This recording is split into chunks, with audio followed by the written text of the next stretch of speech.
Young Shy Beats.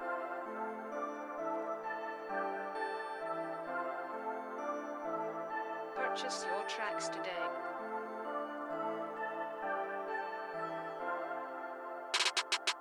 Young Shy Beats.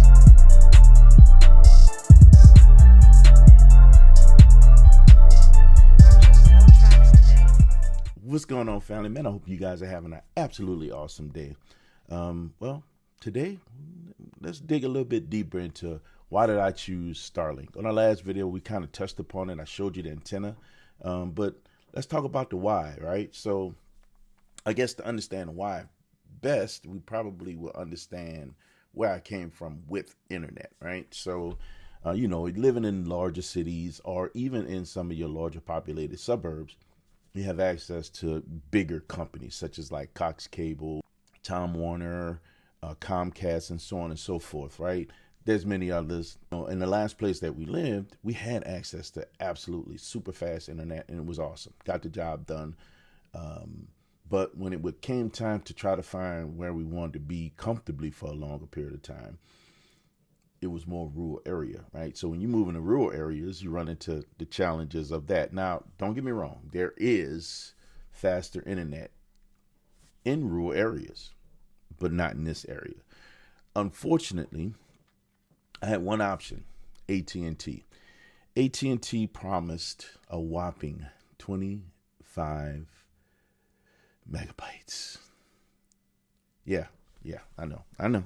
Trust me, I get it. Not fast at all. But just to have internet allow you to get the job done, especially for those who work from home, it gets the job done. For us, empty nesters, we got 2 people in the house, 2 people on maybe phones, computers, and televisions at the same time. It's not a bad deal. You don't get a lot of latency until you start needing larger levels of bandwidth because of streaming, but we'll get into that. So I started doing the research when we first got out here to see what was available. At the time, I had AT&T, running AT&T. I was doing DirecTV as my cable provider. Somewhere along the line, I decided I didn't want to do that anymore, and I wanted to move more to a more streaming platform. I have no idea why I thought about that, especially with horrible internet. But anyway, I digress. Outside of that, I decided to start exploring what that looks like. Got rid of DirecTV, decided everything is going to be streamed from now on. We're going to use Fire Sticks and maybe whatever smart television apps that we have available to us for television. This saved tons of money. We talking, I want to say my average bill was around $350, and I trimmed that all the way down to $59. Not a bad deal. All right, so what did that look like? Well, at the time it was fine until we started exploring some of the live streaming platforms, and it started taxing the network a little bit, right? So for some of that stuff, trying to get and maintain a high quality of video, it didn't work. So we would have latency issues where it would pause, catch up, it would buffer. It just wasn't fun. So I started exploring what are some of the other options that I can use out here. AT&T, yeah, nothing. I mean, it was crickets. I don't think I've ever talked to anyone at AT&T.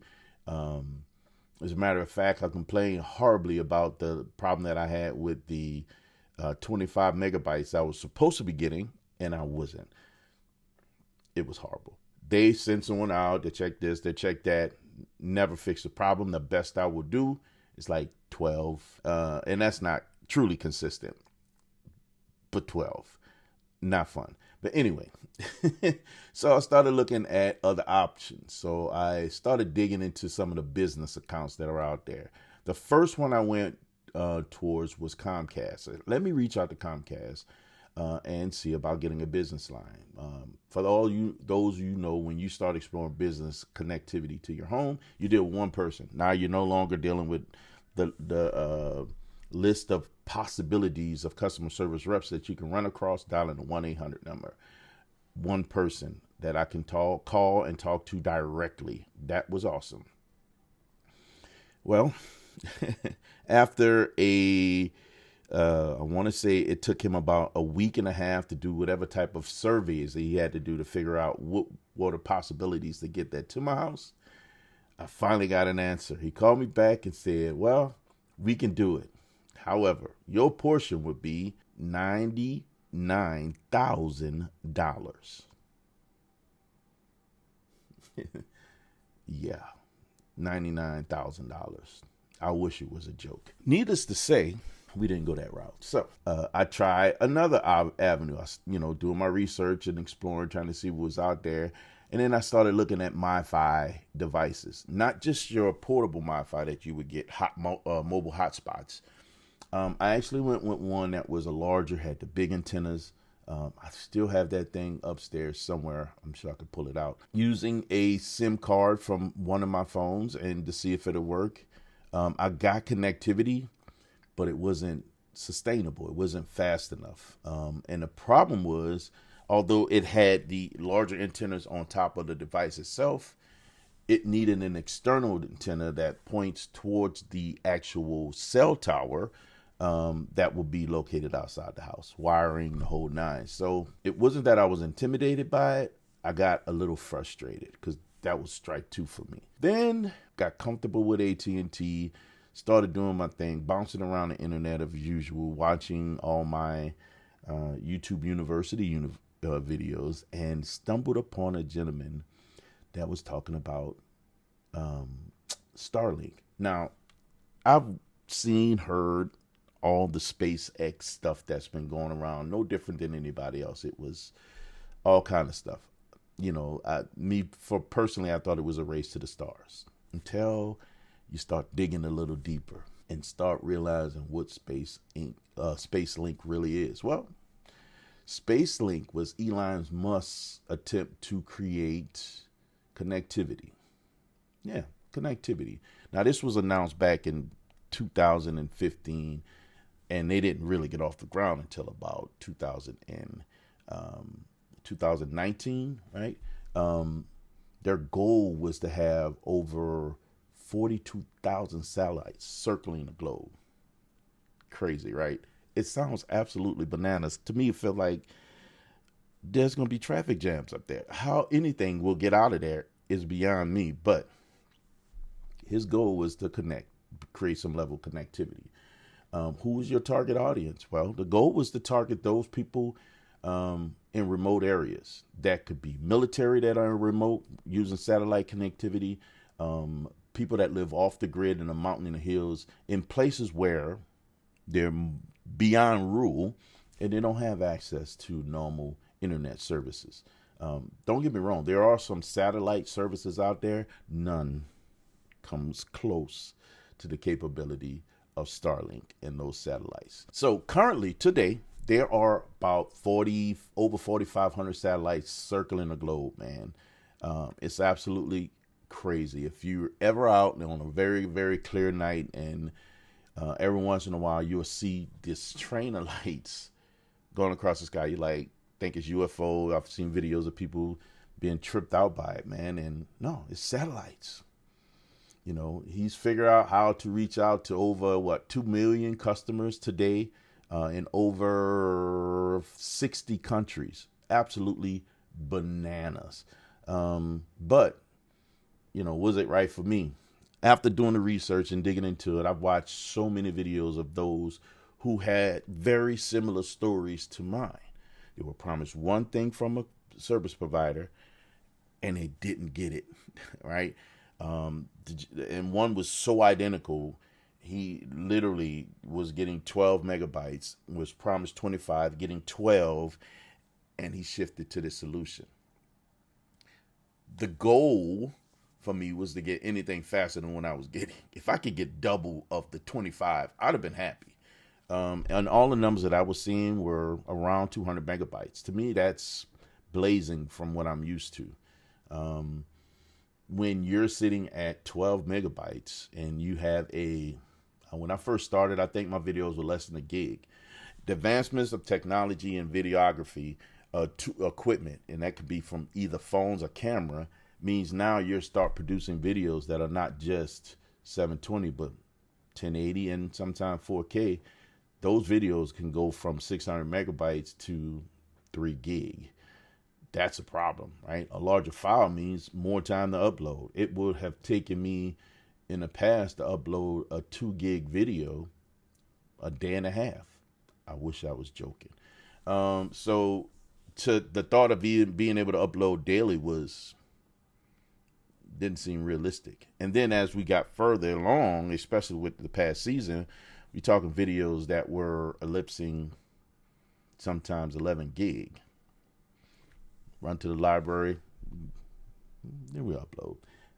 But anyway, there's a couple other things about Starlink that I really, really appreciated was, well, all the videos showed the setup process. Super, super simple.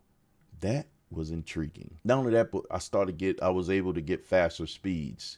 I saw others that will show demonstrations of getting anything just over 100 to over 200, 250 megabytes. To me, that's more than enough. If I was able to hit 100, I'm a happy man. I'm gonna be honest with you. That's more than enough to get the job done. The upload speeds that I was seeing from AT&T was about in between 1 and 2 or 3 megabytes up. It was horrible, guys. Absolutely horrible. Whereas I was seeing, at least some of the demonstrations, I've seen 15 to 20 megabytes up using Starlink, 25 sometimes. More than enough speed to get a product up on a daily basis, right? So, and I'm doing it now. I'm being successful with it. For some, again, that live in areas that are more populated, rural, or the burbs where they have access to more, 200 may not sound like a lot. For someone that lives remote like I do, it's a lot, guys. Oh, it's a lot. Setup was really, really easy. You know, putting this thing on the roof and getting it acclimated to where it was going to be. It does all the work itself. It points where it's supposed to go. When you think about DirecTV, they got to actually point this thing where they want it to go. I used the same mount of DirecTV that I had on the roof, put the antenna up. It figured out where it needs to point it and did its thing. Now, I had to do some very crafty maneuvering to get the cord where I needed. I used an existing hole and mount that was there from DirecTV to route the Starlink. I don't know why I can't say Starlink, into the house. And I also use routing the way they brought it into the basement. I wanted to land in the basement in the unfinished area because it's the absolute center of the house. So far, based on everything, all the other research that I've done, the Starlink router is actually pretty robust, like really robust. I have been with AT&T. I needed to add a mesh network around the house to make sure that I had connectivity around the house.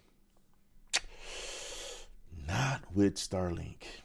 Don't need it. Literally, this thing sits in the middle of the house and touches every corner, no problem. As a matter of fact, outside the house, no problem. Get really, really decent speed. So it was a blessing.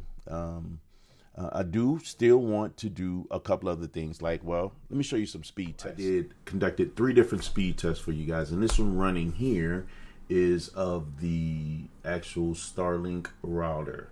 And I would say that's not bad. So this is actually from the phone through the router out to the internet, right? These are your download speeds and then your upload speeds, right?